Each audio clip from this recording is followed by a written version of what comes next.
Ya, apalagi semua yang kita miliki. Imam Ibrahim bin Adham di dalam kitab Tasawuf disebut menyebutkan beliau melihat kematian itu dari 3 sisi. Kata Ibrahim bin Adham, kematian itu pertama qatilun mahbubin lil qulub. Orang meninggal itu pertama kali diputuskan yang dicintainya di dalam hati. Cinta anak, cinta istri, cinta harta, cinta keluarga, cinta teman dan putus sudah, nggak ada lagi bekasnya di dalam hatinya. Nah, kalau itu sudah putus, siapa akan menemani kita? Kalau bukan iman dan amal saleh. Maka sebagai antisipasi dalam rangka menyambut tahun baru, mari koreksi diri kita. Kita evaluasi sudah berapa banyak nih infak sampai hari ini. Sudah berapa banyak sedekah sampai hari ini. Berapa banyak amal soleh, saum sunnahnya, Senin Kemisnya, zikirnya, tasbihnya, baca Qur'annya. Hanya itu yang akan menyelamatkan kepada kita. Surat Al-Kahfi 119 Allah sebutkan, Inna ladina amanu wa amilu shalihat kanat lahum jannatul firdaus. Orang-orang yang beriman dipakai oleh Allah, merealisasikan nanti imannya diaplikasikan dalam kehidupan sehari-hari dengan amal soleh sebanyak-banyaknya. Apa janji Allah? Allah berjanji bagi orang itu jannatul firdaus inilah surga firdaus menanti baginya. Alhamdulillah. Mudah-mudahan ya wasilah subuh kita bareng-bareng masuk surga firdaus ya. Dan juga jangan sampai ketinggalan. Dan sama keduanya ya, saya ajak dan kedua musyawarah dengan dimanapun dia akan menjadi wasitnya. Ayo masuk. Ya kan masuk. Kagak diajak. Itu perlunya kita berbuat dan mengajak barangnya. Hadirin Allah, kata Ibrahim bin Adham, setelah putus dalam hati semua ajak kepada kita, cuma tahlilan doa. Masih ada waktu yang kita mau? Yang kedua, sabarun tawil. Kematian itu dilihat dari satu sisi, kata Ibrahim bin Adham, perjalanan yang jauh. Kalau perjalanan yang jauh perlu bekal, perlu biaya. Ya, dan di sana nggak perlu duit. Di sana bawa emas 1 kilo kagak laku. Ya, di sana bawa kekayaan sebanyak-banyaknya nggak bakalan berlaku. Yang berlaku hanya amal soleh kita titipkan waktu di dunia, kita tanam waktu di dunia. Maka Nabi menyebutkan ad-dunya mazra'atul akhirah. Dunia ini tempat apa? Metiknya nanti. Ya, kita tanam wasilah subuh, petiknya nanti di sana. Kita tanam sholat duha, nanti di sana kita petik, kita panen. Punya sholat tahajud, punya kita berbakti kepada orang tua, punya infak dan sedekah, nanti kita panennya di akhirat. Bukan di dunia. Dunia sebanyak-banyaknya kita tanam. Ya, kenapa seperti demikian? Karena perjalanan kita jauh. Sekarang kita bandingkan perjalanan dunia. Ya, kita jalan dari sini mau ke Kampung Rambutan aja deh. Paling tidak duit 20.000 ada di kantong. Itu bekal dunia. Lah kalau kita bisa nyampe ke sana juga jalan kaki. Kakak mandi sama sekali nggak haus. Mau minta sama siapa? Mau ngutang di jalan. Ya, kagak yang kena kagak dibagi. Mau minta kagak yang kasih. Ya, itu dunia. Agak jauh dikit dari sini mau perjalanan mau ke Cilitan. Gak cukup 20.000, banyak 30.000. Ada yang gratis naik doang kalau punya kartu. Gitu ya. Kalau nggak punya kartu ya nggak bisa naik. Gitu ya. Nah, ini kita perjalanan dunia aja. Wah, saya pengen jauh lagi, periuk dah. Periuk harus 100.000 ada di kantong. Ya, kenapa? Di samping bekal ongkos, kita di sana perlu makan, perlu minum, puasa seharian. Gitu ya. Kalau puasa kan pulangnya kita harus oleh-oleh. Itu dunia. Bagaimana dengan akhirat, perjalanan yang ribuan tahun?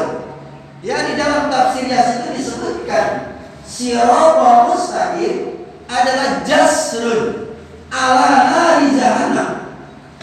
Jembatan Siratal mustaqim itu bukan seperti jembatan Jagorawi.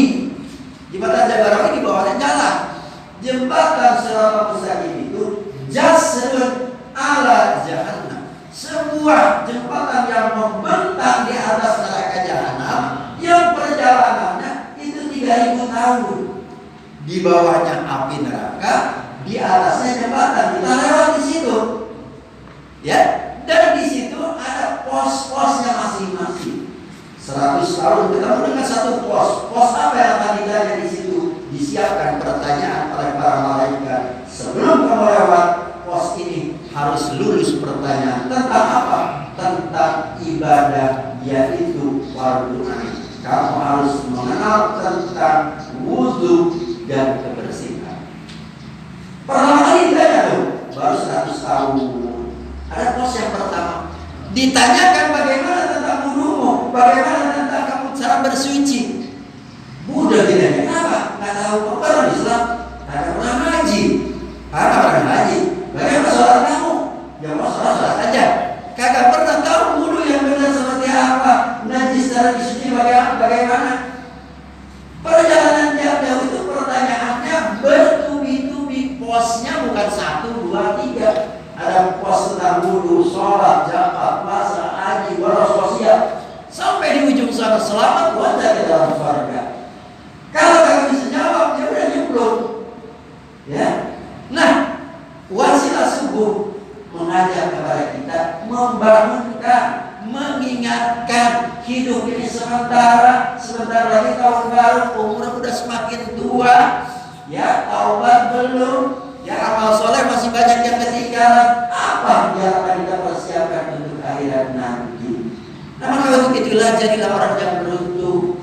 Kata Allah SWT yang gitu, wal asr innal insana lafi khusr illa alladziina aamanu wa 'amilus shalihaat wa tawassaw bil haqq wa tawassaw. Seluruh manusia ini adalah rugi. Rugi kata Allah. Ya, aparat, pejabat, konglomerat, semua mana rugi ya? Ya, baik itu mereka presiden, gubernur, wali kota, rugi semua. Ya, kecuali ya Allah di istisna di sini, illa ladina amanu. Kecuali 4 kelompok yang akan beruntung di hadapan Allah, yang selamat di akhirat nanti di hadapan Allah. Pertama orang yang beriman.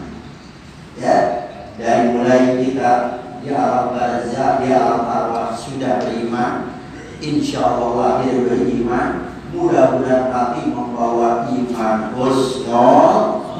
Amin ya Rabbal. Cukup Pak itu belum? Pengen selamat, wah itu sholihah, amal soleh perbanyak. Sebagai antisipasi kita masa depan, tanaman kita untuk di akhirat nanti yang akan menyelamatkan kita, wah amin sholihah, amal soleh. Substansinya ya banyak. Ya ada lagi waktu subuh, bangun tadi sebelum masuk ada tahajud, ada lagi sholat sunnah fajar, sebentar lagi ada suruh, ya, sebentar lagi ada duha. Itu adalah substansi dari amal soleh yang akan menyelamatkan kita. Cukup itu? Belum cukup. Ya, wa tawassaw bil haqq. Hidup ini dalam hidup bermasyarakat, sosial, bertetangga, bernegara, berbangsa, berinternasional, kita harus memiliki rasa peduli, saling mengingatkan, saling mengajak. Wa tawassaw bil haqq. Tetangga kita salah, kita tegur, kita ingatkan. Ya, teman kita kayaknya agak miring-miring dikit jalannya, kita luruskan. Ya, apalagi sekarang udah sebentar lagi mau musim politik, hati-hati iman jangan sampai miring kiri dan kanan, lurus tegak. Ya, kenapa? Selamatkan. Jangan gara-gara di 50.000, ya 5 tahun ke depan kita sengsara. Harus hati-hati. Ya, kalau yang bagi-bagi duitnya ambil, jangan dipilih. Tuh ya, kenapa? Gara-gara 50.000 kita sengsara. Hati-hati nih, masa depan 5 tahun ke depan ada di tangan kita semua. Ya, jaga iman, amal soleh. Bertanya, kenapa? Saling mengingatkan dan saling menasehati. Itu adalah bagian dari kewajiban kita sebagai orang yang selamat, beruntung di akhirat itu, iman, amal soleh dan saling mengingatkan, saling menasehati. Yang terakhir, wa tawassaw bis sabr. Hidup ini disikapi dengan sabar, nggak usah ngerasulah, ya nggak usah temperamen. Apapun yang terjadi, ya kalau pagi ini ada teh, ya walaupun nggak manis nggak apa-apa, minumlah dia. Karena itulah nasib kita. Ya, kalau hari ini kita pengen gaji kalau kagak ada mau minum apa, air bening aja, gitu. Ya, itulah kita terima. Ya, artinya buka ini ke besok. Jadi harus serius ya. Ya, kalau seperti bunyinya emang begitu rezeki kita. Itu ya. Nah, rezeki kita seperti itu. Ya, kita sabar. Ya, kenapa tujuan kita datang ke sini bukan mau minta teh, bukan mau minta nasi kebuli, ya. Makanya besok-besok jadi orang pada ketakutan karena ini pengurus juga yang salah sih. Ya, kembali apalagi tempat saya tuh. Kalau nggak pura-pura nenteng, kayak malu banget gitu. Ya, padahal bukan itu tujuan. Ayo bangun, ingatkan, ayo berjamaah. Ya, kalau masalah snack mah ada alhamdulillah, kalau nggak ada maka ada gitu ya. Bukan harus gitu ya. Bukan harus, itu nggak menjadi kewajiban. Ya, cuma barangkali agak etika, agak malu-malu dikit kalau nggak dikasih masuk dikasih ada. Watawasau bisabr, sabar dalam menghadapi ini. Ya, tuan rumah harus sabar kedatangan, beruntung, alhamdulillah kedatangan saudara kita dari Cilacap, dari Pondok Rangon ke sini. Tujuan silaturahmi. Orang yang silaturahmi itu kan umurnya diperpanjang oleh Allah. Yang keduanya rezekinya nggak diduga oleh Allah. Yang sangat penting sekali silaturahmi itu akan menghapus dosa. Alhamdulillah. Cukup 5 menit.